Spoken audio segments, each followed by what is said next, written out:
You can care deeply about the planet and still make the world worse.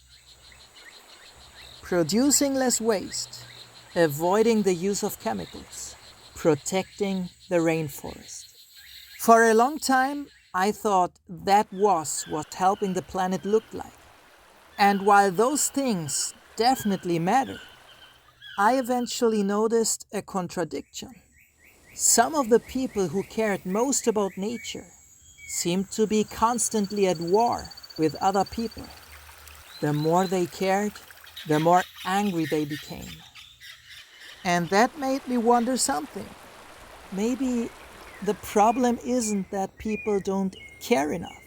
Maybe the opposite can also be true. Sometimes people care so much that they stop seeing the human being in front of them. At first, I also thought that anger was necessary. After all, the damage being done to the planet is real. But over the time, I noticed something uncomfortable. People rarely change when they are being attacked. They become defensive. They stop listening. And sometimes they become even more resistant than before. A healthy planet is not just forests, rivers, wildlife.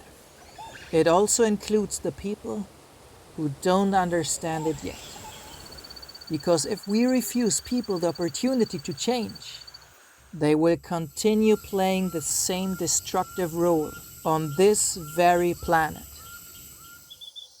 The strange truth is that protecting something can become destructive when it turns into hostility.